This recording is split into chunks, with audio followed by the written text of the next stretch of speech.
자, 오늘 로마서 강의 30일과 시작하도록 하겠습니다.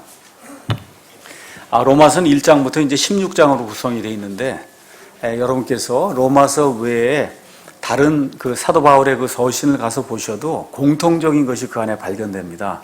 그것은 뭐냐 하면, 이 서신서가 기록이 될 때 그 서신서의 앞부분은 교리적인 내용을 담고 있어요. 특별히 너희가 어떤 사람이었느냐, 너희가 죄 가운데 태어나서 죄인으로 죽을 수밖에 없는 그런 상태에 있었지만 하나님께서 은혜를 베풀어 주시고 또 자기의 독생자 예수님을 보내주셔서 그분께서 십자가에서 죽으시고 묻히시고 부활하심으로 인해 너희가 이제 의롭다함을 입어서 그래서 의인이 되었다고 하는 그 전체 과정을 설명하는 그런 내용이 서신서의 앞부분에 이제 기록이 되어 있고, 그 다음에 서신서의 뒷부분은 항상 그렇게 된 자로서, 그렇죠? 그러니까 앞부분은 이미 구원받은 걸 이야기하는 거예요. 너희가 이렇게 구원받았다. 근데 그게 끝이 아니라는 거예요. 이 육신을 갖고 사니까 이 구원받은 자로서 육신을 갖고 사는 동안에는 너희가 하나님의 자녀로 어떻게 살아야 되느냐. 쉽게 얘기하면 앞부분은 구원에 대한 거고 뒷부분 성화에 대한 그런 부분이 이렇게 확연하게 구분이 되면서 사도 바울의 그 서신서가 그렇게 기록이 되어 있습니다. 예를 들어 로마서 같은 경우도 1장부터 11장이 구원에 대한 거예요. 하나님의 총체적인 인류를 다스리시는 그러한 그 경륜에 대한 내용이 1장부터 11장이 기록이 되어 있어요. 그래서 1장부터 8장은 특별히 예수 그리스도로 말미암아 얻는 칭의, 그 다음에 성화, 그 다음에 맨 마지막에 우리가 예수 그리스도의 형상에까지 이르는 영화, 여기까지 이제 1장에서 8장까지 기록을 하면서 8장 끝부분에 가면서 예수 그리스도의 사랑에서 우리를 끊을 것이 이 우주 공간 전체에 아무것도 없다. 그렇죠? 그렇게 이야기하면서 이 구원의 확신을 가지고 그렇게 살아야 된다 이렇게 말씀을 해주고, 그 다음에 9장, 10장, 11장은 하나님의 구원의 계획 전체 그 안에서 이스라엘 민족에 대해서는 하나님이 무슨 일을 하시려고 하느냐 해서 맨 마지막 때에 이스라엘 민족이 회개하고 돌아오면서 그래서 하나님의 모든 계획이 성취가 되는 그런 내용이 이제 9장부터 이제 11장까지 기록이 돼 있어요. 이렇게 되면서 이제 12장부터 16장은 이제 구원받은 자로서 이 세상에서 어떻게 거룩한 삶을 살 것인가, 또 교회를 하지 않습니까?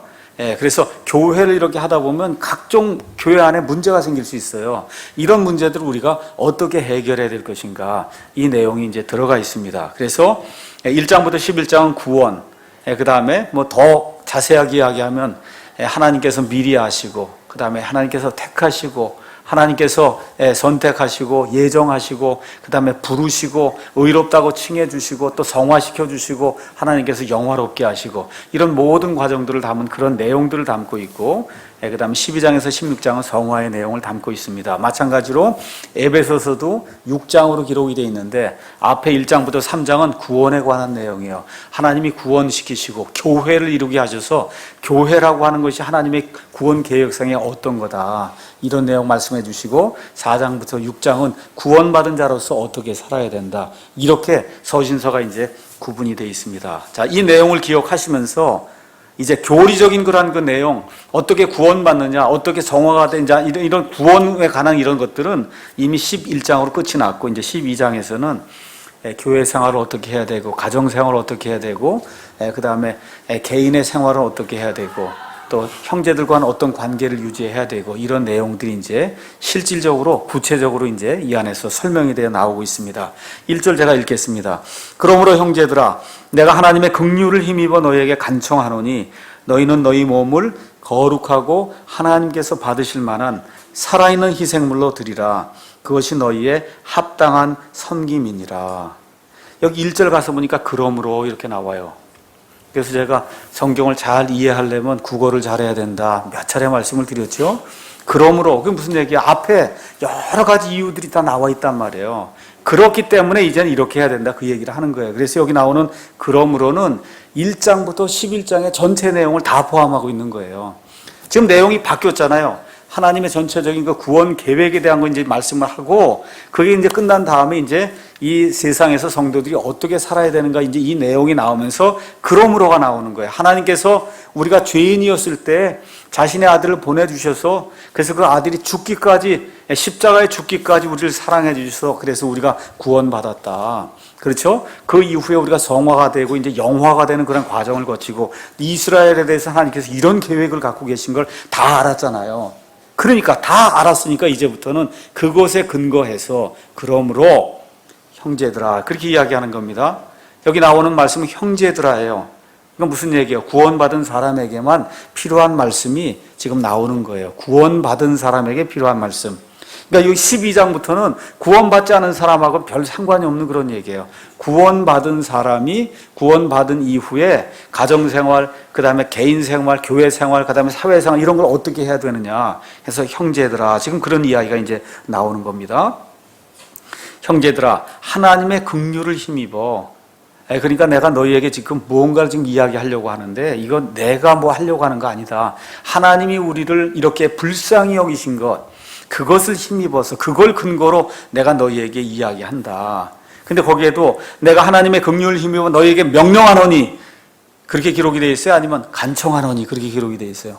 간청한다고 기록이 되어 있어요. 이거 상당히 중요한 얘기입니다. 중요한 얘기예요. 예, 율법은 사람에게 명령을 해요. 명령을 합니다.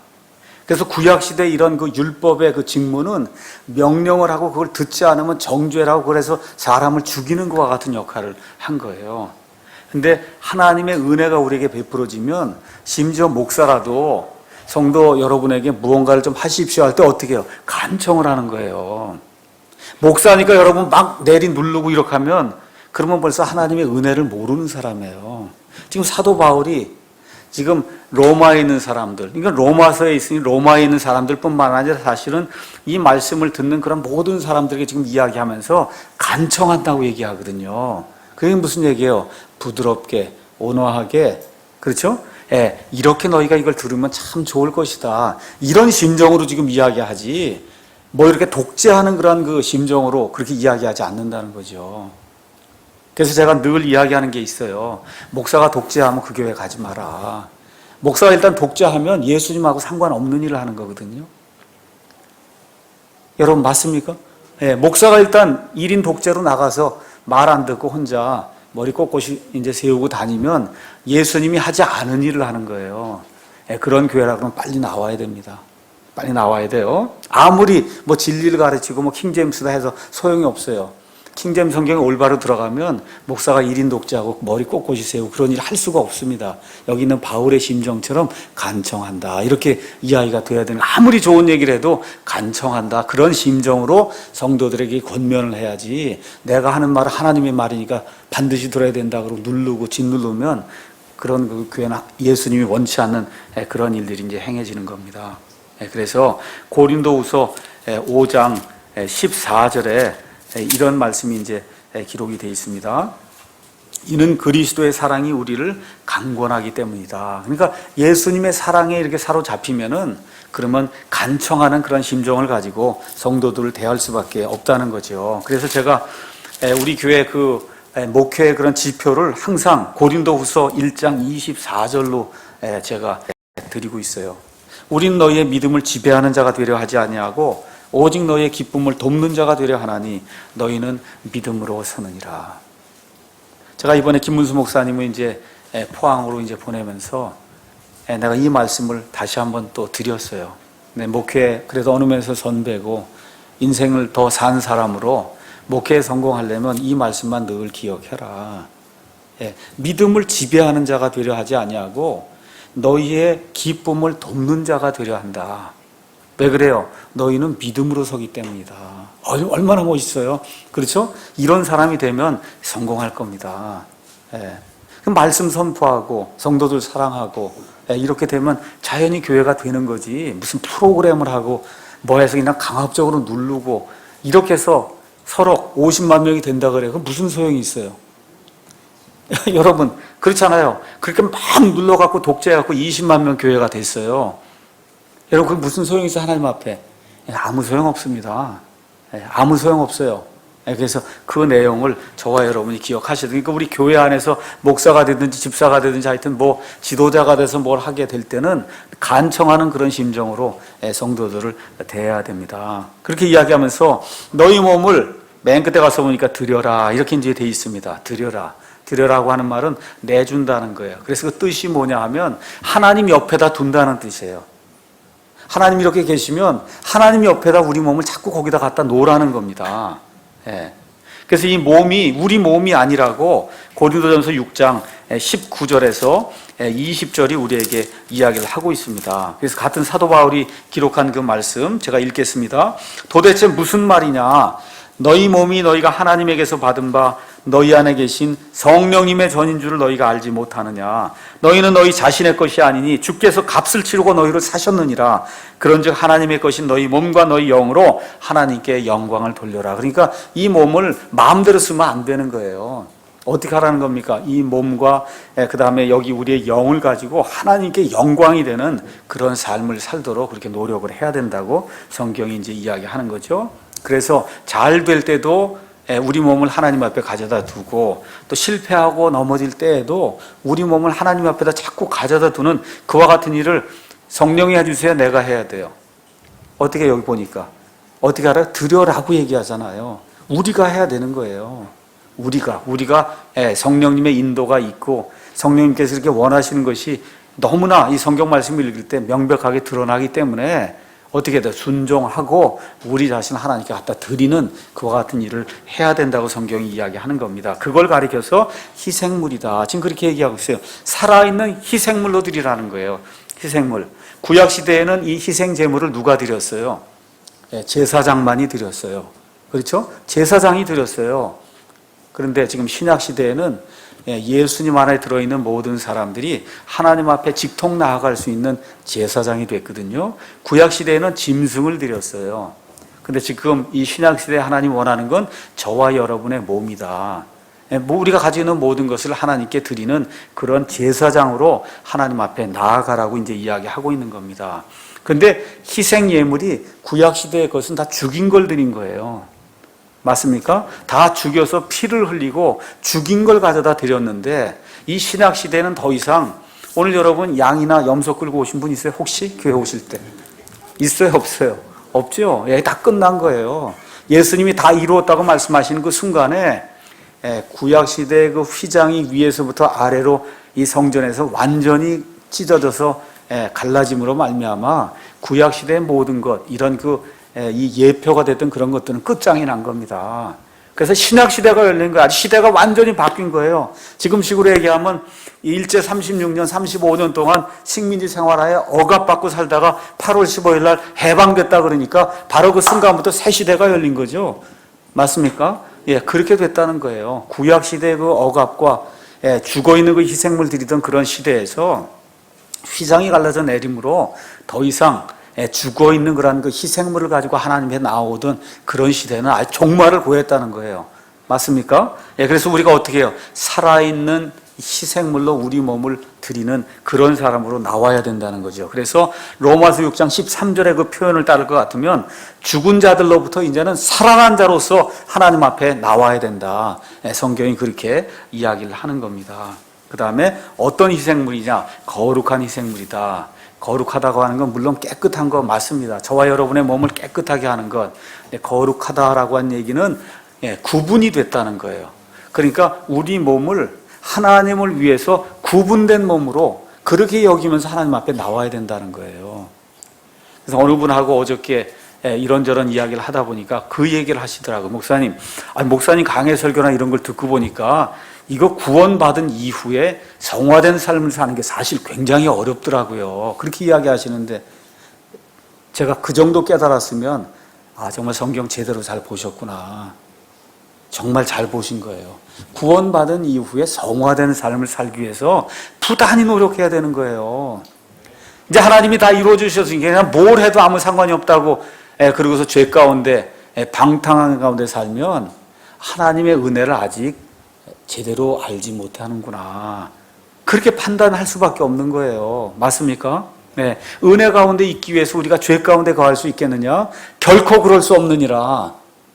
맞습니까? 그래서 성령님이 우리 안에 들어와서 우리를 조절해 주시고 우리가 죄를 지으려고 그러면 와서 자꾸 쿡쿡 찔르는데 어떻게 계속해서 그걸 무시하고 저는 반대길로 가겠습니까? 계속 나갈 수가 있어요. 그건 구원받지 못한 사람이 할 일이지. 그러니까 구원받기 전과 구원받은 이후를 비교했을 때 우리의 그 거룩함의 그 척도가 상상하지 못할 정도의 수준이 높아진 거예요. 구원받은 그 이후에는. 맞습니까? 그렇다고 해서 구원을 잃어버린다는 얘기는 아니에요. 다만 하나님이 요구하시는 그 거룩함의 정도라고 하는 건 우리의 상상을 초월하는 거다. 그래서 여기 나오는 거룩한 희생물로 드려야 된다고 얘기할 때 온전히 우리 몸을 나를 위한 용도로 구분하는 게 아니라 하나님을 위한 그런 용도로 완전히 구분해 놓는다, 그런 뜻입니다. 그 다음에 받으실 만한, acceptable하다, 하나님이 받아주시, 하나님이 기뻐하실 만한 그런 희생물로 드려라. 성경이 그렇게 이야기하면서 맨 마지막에 그것이 너희의 합당한 섬김이다. 합당하다는 거예요. 이 뜻은 뭐냐 하면 논리적으로 맞는다, 그런 뜻이에요. 왜 논리적으로 맞냐? 예수님을 하나님께서 이 땅에 보내주셔서 죄가 하나도 없으신 그분께서 죄덩어리가 되셔서 정말 그 십자가의 그 형벌 내가 당해야 되고 그 어려움을 내가 당해야 되고 지옥의 고통을 내가 당해야 되는데 예수님이 죄가 없는 상태에서도 그걸 감당하시고 나를 위해서 죄가 되어 주셔서 그 순간에 죄덩어리가 되신 하나님의 모든 심판을 짊어지시고 죽었다가 묻혔다가 부활까지 이제 하신 그런 주님이 되신 것을 봤을 때 우리가 하나님을 섬기는 그 섬김이 그게 합당한 섬김이라는 거예요. 맞습니까? 논리적으로 맞는다는 거예요. 그러니까. 그래서 이렇게 경배하는 것이 곧 우리의 섬김이다. 예배가 아니라 섬김이라고 돼 있어요. 이것이 reasonable service. 하나님께 봉사하는 거라는 거예요. 봉사. 이 서비스에서 미국 사람들은 예배라고 이제 서비스를 그렇게 부르기도 하지만 어찌됐든 예배도 서비스의 일종이지만 그냥 원래 의미가 그게 섬기는 거예요. 구약시대의 제사장들이 그렇게 섬겼어요, 하나님을. 그렇죠? 그렇듯이 저와 여러분이 하나님의 은혜에 감격해서 논리적으로 너무나 마땅하게 하나님을 섬기는 거, 그게 우리 몸을 하나님 앞으로 자꾸 옆으로 자꾸 가져다 두는 거, 그게 하나님을 합당하게 섬기는 거다. 성경이 이제 그렇게 이야기를 하고 있습니다. 그래서 이 성도들은 로마서 12장 1절을 가끔씩 이제 보셔야 됩니다. 왜 그러냐? 아까 읽은 말씀처럼 우리는 우리의 것이 아니기 때문에 우리 몸을 마음대로 써서는 안 되기 때문에 그래서 우리 몸을 하나님 옆으로 자꾸 갖다 붙이는 그와 같은 노력을 저와 여러분이 해야 된다고 사도 바울이 이제 이야기를 하고 있습니다. 2절 말씀 가서 보니까 그렇게 하려면 어떤 일을 해야 되느냐? 거기에 두 가지 명령이 나옵니다. 너희는 이 세상에 동화되지 말라. 동화되지 말라. 동화되지 말라는 어떤 부정적인 그런 명령이 나와요. 부정적인 명령, 하지 마라 하는 그런 내용이 나오고, 둘째, 오직 너희 생각을 새롭게 함으로 변화를 받아 하나님의 그 선하시고 받으실 만하며 완전하신 뜻이 무엇이든지 입증하도록 하라 하고 나니까 이번엔 긍정적인 명령이 나오죠. 그러니까 이 구절 안에 부정적인 것과 긍정적인 두 가지 명령이 지금 나오는 겁니다. 그래서 여기 가서 보니까 이 세상이 나와. 이 세상. 성경에서 이 세상은 두 가지 용도로 쓰입니다. 요한복음 3장 16절에 있는 것처럼 하나님이 세상을 사랑하사 자신의 독생자를, 이럴 때 나오는 세상은 온 세상에 있는 모든 죄인들을 가리킬 때 세상이라고 이야기해요. 근데 여기 나와 있는 이런 의미의 이 세상, 여기에 동화되지 말라 뭐 이런 거 이야기할 때는 마귀에게 속해 있는 그런 전체 시스템을 성경이 세상이라고 표현하고 있습니다. 그래서 요한일서 2장 15절에서 이제 17절 가서 보시면 이 세상이 어떤 일을 하는가, 우리에게 어떤 존재인가, 이런 것을 성경이 잘 표현해주고 있습니다. 2장 15절에서 17절, 세상이나 세상에 있는 것들을 사랑하지 말라. 어떤 사람이 세상을 사랑하면 아버지의 사랑이 그 속에 있지 아니하니 세상에 있는 모든 것 곧 육신의 정욕과 안목의 정욕과 인생의 자랑은 아버지에게서 나지 아니하고 세상에서 나느니라. 악하다는 거예요. 그렇죠? 세상도 그곳의 정욕도 사라지되 오직 하나님의 뜻을 행하는 자는 영원토록 거하느니라. 그래서 이런 의미의 그 세상, 그런 그 세상과는 동화가 되면 안 된다는 거예요. 왜 그러냐? 사탄이 이 세상이 신이기 때문에 거기가 동화가 된다는 영어로 가서 보면 conform으로 돼 있어. C-O-N, form 아시죠? F-O-R-M. 그래서 형태가 같이 된다는 뜻이에요. conform. 그러니까 세상이 나가는 그런 방향, 악한 방향으로 나가는데 내가 그 세상과 형태가 똑같이 돼서 나가는 거, 그거 하면 안 된다는 거예요. 그게 동화되지 말라는 그런 이야기로 성경이 이야기를 하고 있는 겁니다. 다른 얘기로 하면 세상이 우리 삶 속에 우리 행하는 모든 것에 비집고 들어와서 우리를 세상과 똑같이 자꾸 만들려고 그렇게 하는데 그걸 이기는 사람이 돼야 된다는 거예요. 세상에 지지 말고. 그래서 어떤 사람이 자꾸 이런 거 얘기할 때마다 연어 이야기를 하죠. 연어가 어떻게 해요? 물살을 거스르고 심지어 폭포까지 뚫고 올라가면서 자기가 알을 낳기 위해서 애를 쓰며 올라가잖아요. 이런 사람이 돼야 된다. 성경이 지금 그렇게 이야기하는 겁니다. 그래서 부정적인 의미는 동화가 되면 안 된다는 거고, 그럼 동화가 안 되려면 그러면 긍정적으로 어떻게 돼야 되냐? 변화를 받아야 된다는 거예요. 이것도 transform으로 되어 있어요. form, F-O-R-M. form이 trans, 이게 이동이 돼야 된다는 거예요. 아시겠죠? 그러니까 세상과 하나가 되려고 하는 그런 데서 이동이 돼야 된다는 거예요. 그쪽 반대쪽으로 이동이 돼야 된다는 겁니다. 그거를 변화를 받아. 이렇게 지금 성경이 이야기하고 있는 겁니다. 변화받은 게 구체적으로 어떤 거냐 하면 마태복음 17장 2절에 가서 보시면 변화산상에서 예수님의 모습이 완전히 다른 모습으로 바뀐 내용 여러분 알고 계시죠? 맞습니까? 너무나 놀라서 베드로와 요한과 야고보가 같이 갔다가 너무나 예수님의 그 영광이 놀라우니까 예수님 여기다 장막셋을 짓고 그냥 저희하고 좀 같이 그냥 영원히 살면 안 되겠습니까? 이런 말이 나오는데 거기 성경에 가서 보니까 베드로가 아무것도 알지 못해서 이런 말을 했다. 이렇게 이제 기록이 돼 있거든요. 그 정도로 예수님이 변화산상 가기 전하고 변화산상에서의 모습이 완전히 변화가 된 거예요. 똑같은 단어예요. 그렇게 단어가 쓰이면서 그렇게 변화가 돼야 된다. 그래서 주님의 내적인 영광이 겉으로 드러가는 그런 사건을 우리가 변화산 사건이라고 이야기하는데 지금 여기 나와 있는 거 변화를 받아, 그것도 똑같은 그런 내용입니다. 또 고린도후서 3장 18절 가서 보시면 이렇게 이제 기록이 되어 있습니다. 고린도후서 3장 18절. 그러나 우리는 다 가리지 않은 얼굴로 거울을 보는 것 같이 주의 영광을 바라보며 같은 형상으로 변화가 돼요. 변화를 입어, 이런 뜻입니다. 여기도 똑같아요. 트랜스폼이에요.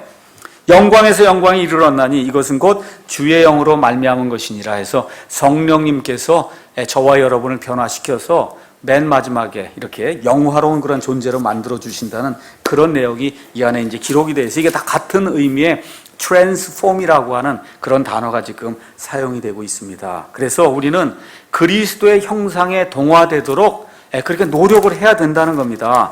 로마서 8장 29절 이제 가서 보겠습니다. 그분께서는 하나님 얘기하는 거예요. 자신이 미리 아신 자들을 또한 예정하사 자신의 아들의 형상과 같은 모습이 되게 그렇게 하셨다는 거예요. 그러니까 저와 여러분이 구원받으면 그러면 어떻게 돼요? 하나님의 아들의 형상과 똑같은 모습이 되도록 하나님이 그렇게 만드셨다는 거예요. 그렇게 변화를 받는 그런 삶이 구원받은 이후에 육신을 입고 사는 가운데 나타나야 된다. 성경이 지금 그렇게 이야기를 하는 겁니다. 그래서 언제까지 해야 되느냐? 언제까지 해야 돼요? 예수님과 함께 있을 때까지. 오늘 아침에 읽었던 그 성경 말씀 그대로인데요. 요한 1서 3장 2절에 가서 보니까 이렇게 이제 되어 있습니다. 사랑하는 자들아, 이제 우리는 하나님의 아들들이니라. 우리가 앞으로 어떻게 될지는 아직 나타나지 아니하였을 때 그분께서 나타나시면 우리가 그분과 같게 될 줄 아노니 이는 우리가 그분을 그분께서 계신 그대로 볼 것이기 때문이라. 그래서 맨 마지막에는 여러분 붕어빵 아시죠? 붕어빵 그 틀에다가 밀가루 붓고 그 다음에 판 넣고 이러면 나중에 붕어빵이 딱 똑같은 게 나오잖아요. 나중에 저와 여러분이 붕어빵처럼 똑같이 예수님의 형상을 닮은 그런 사람이 된다는 거예요. 그게 형상이에요. 그게 형상. 알겠죠? 똑같은 모습이 된다는 거예요. 그거 이제 나중에 하나님이 이렇게 만들어 주실 거고, 여기 살아있는 동안에 우리가 살잖아요. 육신 잃고 사는 동안에도 성령의 인도를 받아 그렇게 되도록 부단히 노력을 해야 된다. 사도 바울이 지금 그렇게 이야기를 하는 겁니다. 옆에 한번 그림을 한번 가서 보시죠. 그림을 가서 보시면 나라고 하는 존재가 이렇게 있습니다. 나. 근데 내 안에 지금 누가 사세요? 예수 그리스도가 사세요. 예수 그리스도. 근데 이제 나가 있는데 세상이 자꾸 압력을 가한단 말이에요. 나를 자꾸 이렇게 압력을 가해갖고 이 세상이 자기하고 똑같이 되자고 하면서 자꾸 압력을 가한단 말이죠. 그렇죠? 그래서 어떻게 해요? conform. 폼이 똑같이 되게 하자. 너하고 나하고 폼이 똑같이 형태가 똑같이 되게 하자고 세상이 자꾸 나를 누르게 된단 말이에요. 그렇죠? 이렇게 될 때 어떻게 해요? 밀치면서 예수 그리스도와 나는 폼이 똑같이 된 그런 사람이 돼야 되겠다고 트랜스폼을 하는, 여러분 트랜스포머 아시죠? 애들 갖고 노는 거 장난감 이름이 트랜스포머잖아요. 그 형상이 바뀌는 거잖아요. 맞습니까? 자유자재로 바뀌듯이 세상이 나를 눌러서 세상의 형태로 자꾸 만들려고 할 때 No! 이렇게 이야기하고 나는 예수님의 형태를 따라 살기를 원한다 해서 트랜스폼이 돼야 된다고 성경이 우리에게 이야기를 하는 겁니다. 자, 그런데 이런 변화는 성령님의 인도에 따라 물론 내가 하는 거지만 결국은 예수 그리스도의 이 보혈의 공로에 의해서 궁극적으로는 성령님이 이제 하시는 거예요. 그러니까 나도 하고 성령님도 같이 하는 거예요. 이 성화 잘 들으셔야 됩니다. 이 성화는 내가 아무것도 안 하는데 이미 구원받았으니까 하나님이 나를 거룩하게 만들어주는 일 있을까요? 없을까요? 있어요? 없어요? 없습니다. 없어요? 예. 어떻게 성령님이 들어와서 자꾸 이거 아니라 그러고 이거 제대로 나가라 그러고 자꾸 인도해 줄 때마다 아멘 감사합니다 하고 자꾸 거기에 순종하며 내가 같이 나아가게 될 때 예수 그리스도께서 흘려주신 그 보혈의 피가 성화되는 그 과정에도 적용이 되면서 저와 여러분을 조금 더 하나님의 아들의 형상에 닮아가도록 그렇게 만드는 거예요. 그러니까 협조가 없으면 안 되는 거예요. 저와 여러분이 협조를 하지 않으면. 알겠죠? 근데 1차적인 건 뭐예요? 성령님의 인도가 있어야 가능하다는 겁니다. 그러니까 성령님의 인도가 없으면 그러면 성화된다는 것 자체가 세상 사람들이 보기엔 참 거룩해 보이고 해도 하나님 보실 땐 쓸데없는 일을 하는 거다. 아무리 거룩한 삶을 사는 것 같아도 마더 테레사가 아무리 뭘 한다 그래도 하나님 보실 땐 말짱 도루묵이에요.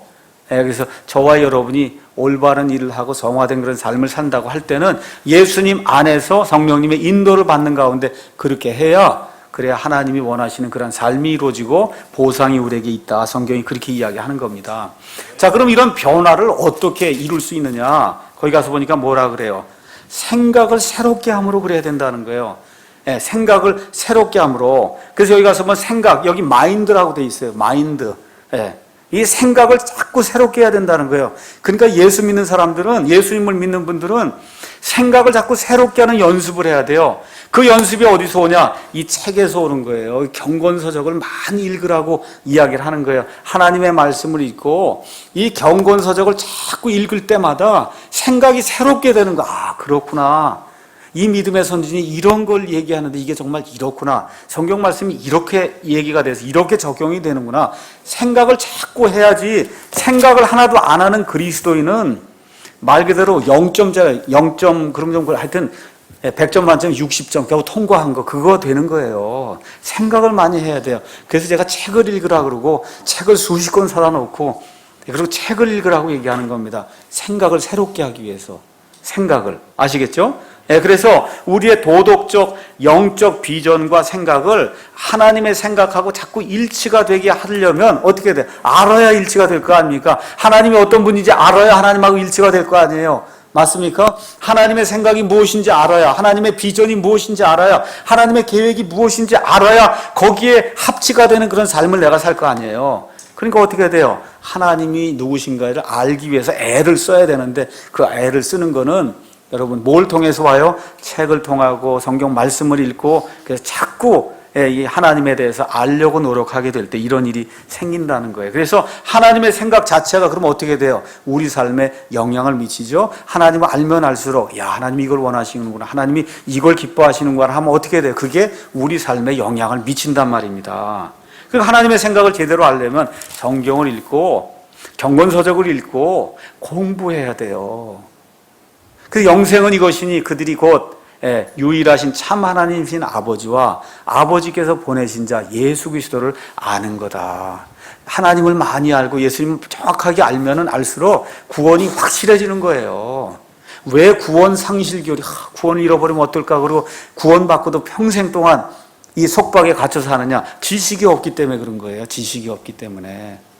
맞습니까? 지식이 없기 때문에 그런 일이 생기는 겁니다. 그래서 이렇게 변화가 되는 그런 그리스도인은 항상 하나님이 기뻐하시는 뜻이 무엇인지 입증하려고 노력한다는 거예요. 입증한다고 하는 말은 시험에서 찾아낸다 그런 뜻이에요.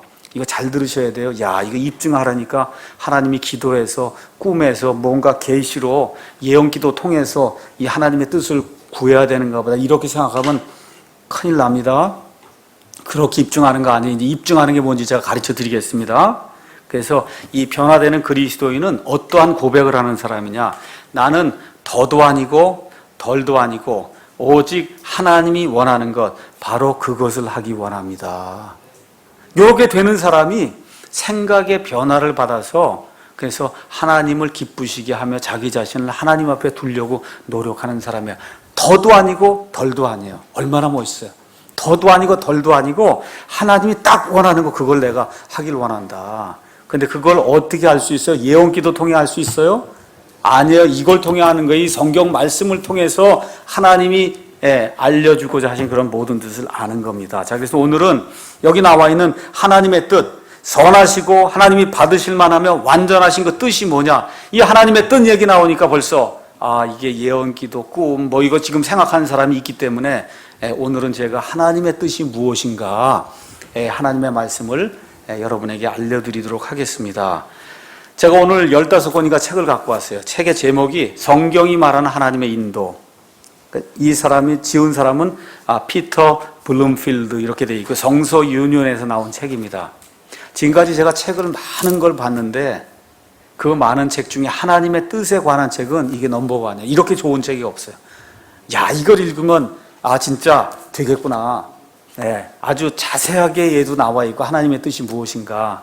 그래서 오늘은 얘가 여기서 발췌를 해서 하나님의 뜻이 무엇인가.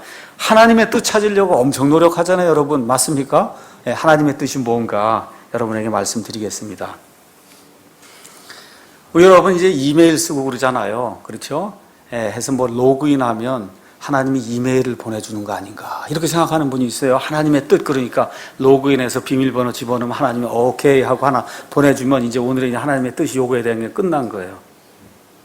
그렇죠? 뜻을 알려면 또 여러 단계를 거쳐야 되는가 해서 기도 시간을 늘려야 되고, 그렇죠? 금식 기도를 해야 되고, 그 다음에 산 기도를 가야 되고, 또 용한 점쟁이들 만나서 안수 기도도 받아야 되고, 이거 다 거쳐서 영험한 사람, 아까 얘기한 대로 영빨이 좋은 그런 사람을 좀 만나서 이렇게 하나님의 뜻을 아는 게 아닌가. 너무나 많은 성도들이 이 시험에 빠져서 평생토록 고생을 하기 때문에, 그래서 제가 오늘 하나님의 뜻에 대해서 말씀을 드리려고 그래요. 자, 오늘 제가 이 옷을 입고 왔어요. 넥타이 이거 하고 왔습니다. 이게 진정 하나님의 뜻일까요, 여러분? 예? 여러분, 아침마다 신발 신을 때마다, 버스 탈 때마다, 지하철 탈 때마다 이게 완전하신 하나님의 뜻인가? 이렇게 생각하면 머리 터지겠죠, 여러분? 맞습니까? 아무 생각 안 하고 이거 하고 늘 이거 파란 거 입는 거니까 이거 입고 온 거지 하나님의 완전한 뜻을 찾으려고 이거 한 거 아닙니다. 그렇죠? 자, 이게 옷도 있고 직업도 있고 배우자도 있고 학교도 있고 교회도 있고 책도 있고 이 세상 살다 보면 선택해야 될 게 한두 개가 아니에요. 그때마다 하나님의 완전한 뜻이 무엇인가, 이거 직통기도 하는 사람한테 찾아갈 수도 없는 거고, 이걸 하기 위해서 이거 꿈을 꿀 수도 없는 거고, 이거 찾아다니다가 평생을 망가뜨린 사람이 너무나 많아요. 자, 그러면 먼저 잘못된 관점이 뭐고, 그 다음에 올바른 관점이 뭐냐, 제가 이제 말씀드리겠습니다.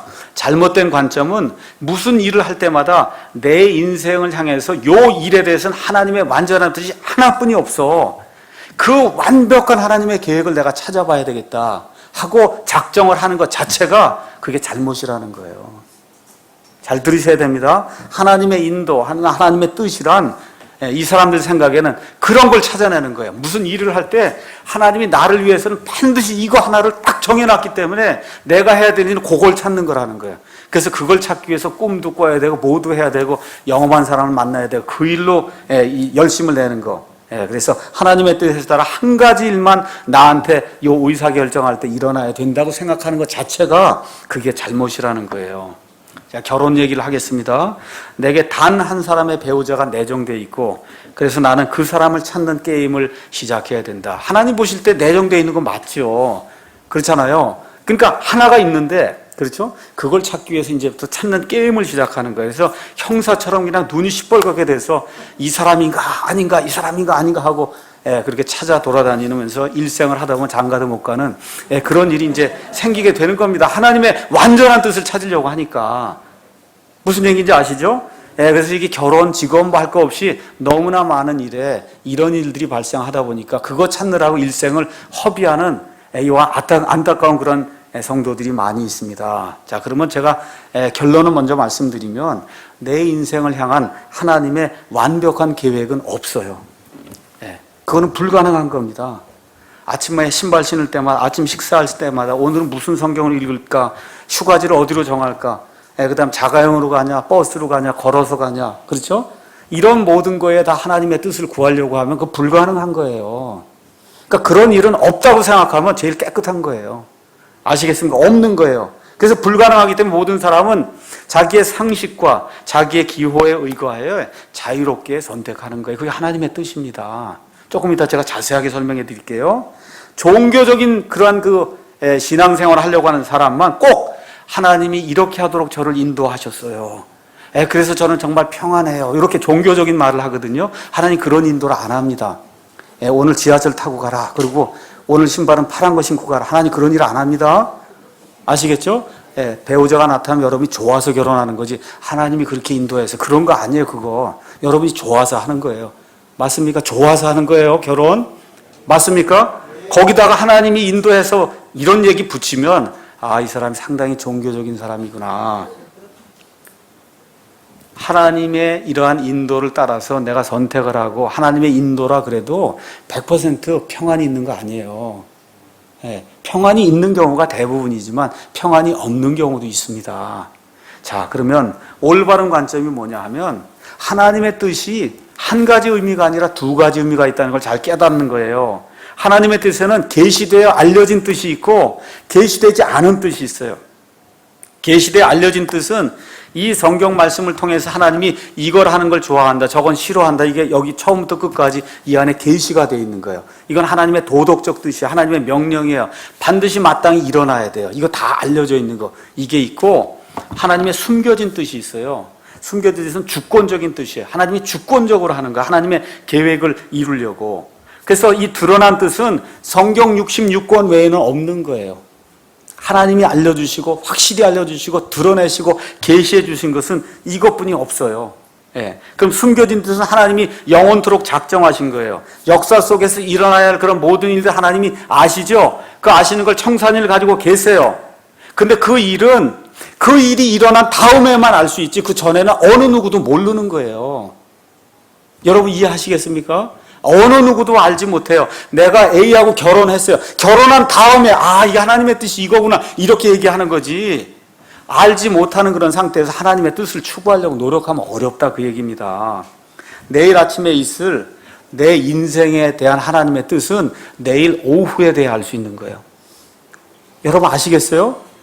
그거를 그 전에 알려고 하면 그게 불신이요 하나님을 시험하는 신비주의다 그 얘기입니다.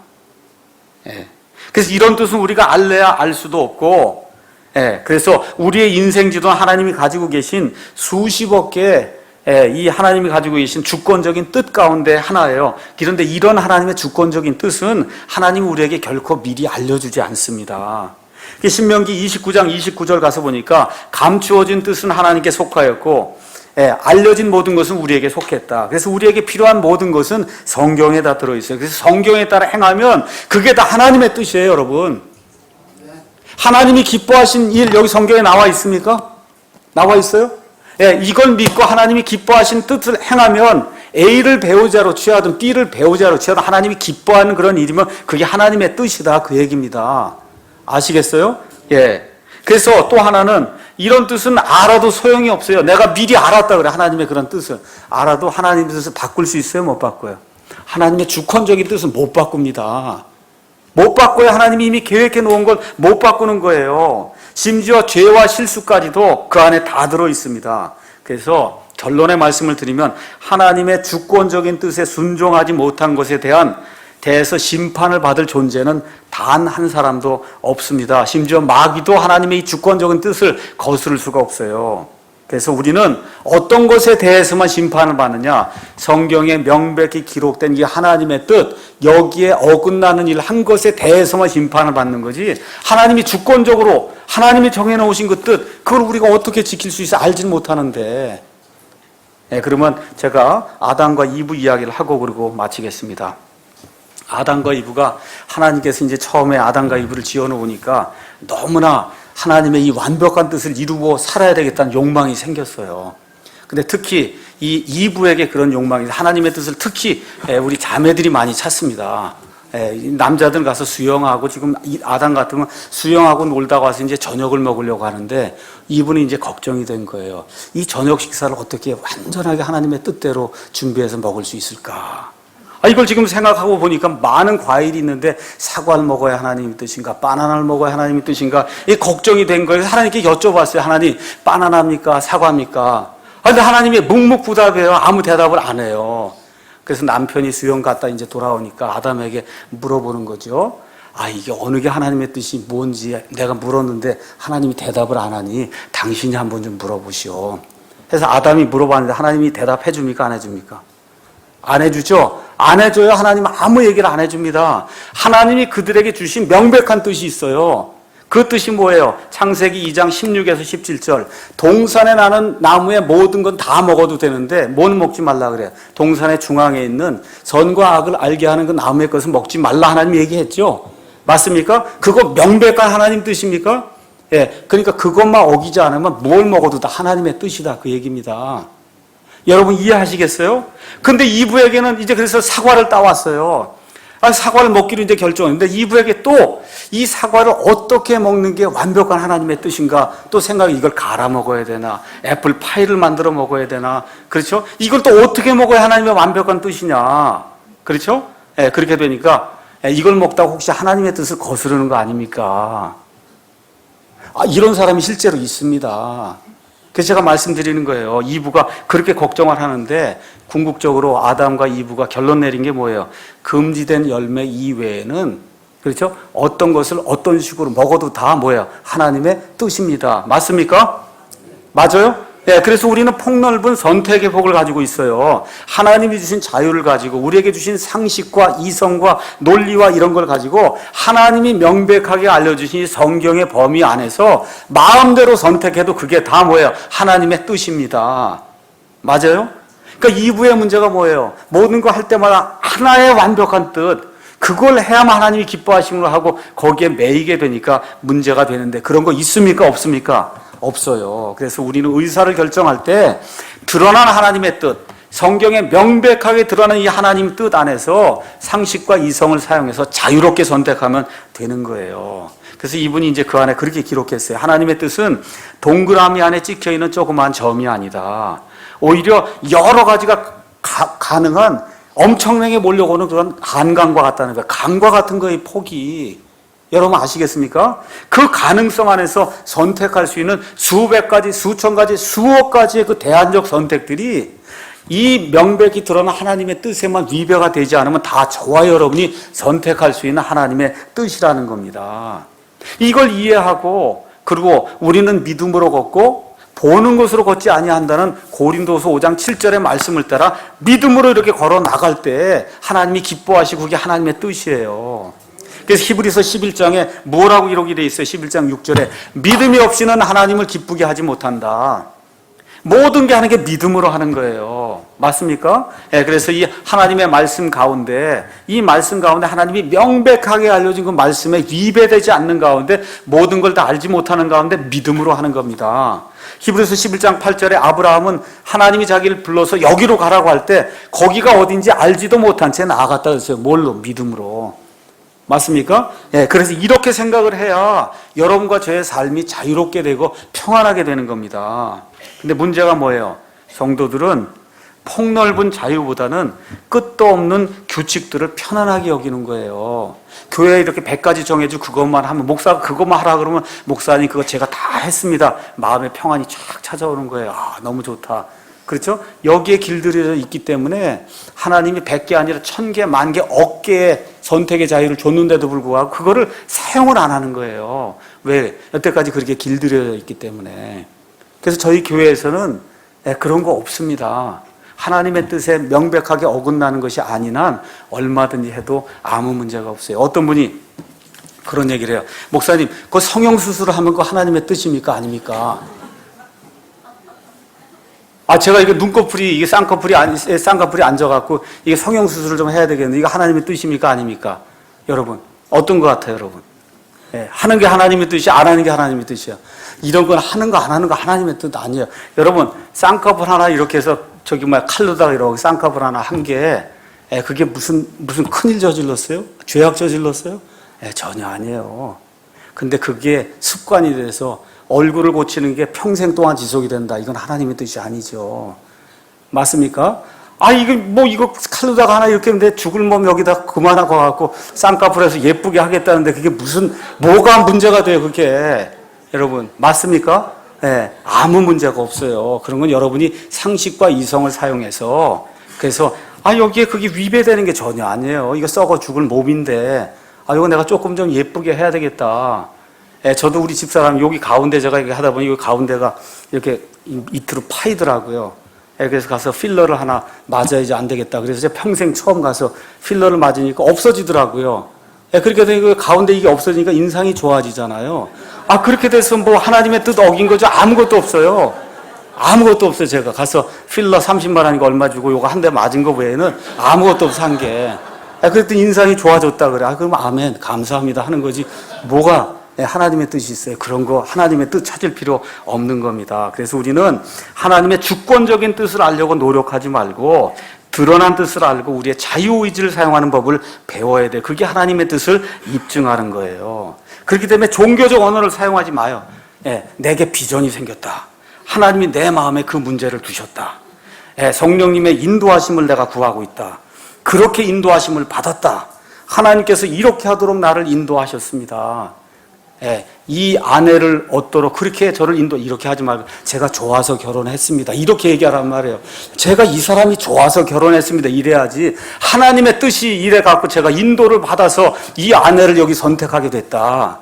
이게 종교적인 거예요. 그렇게 할 필요 없어요. 제가 그냥 너무 좋아서 반해서 제가 결혼했습니다.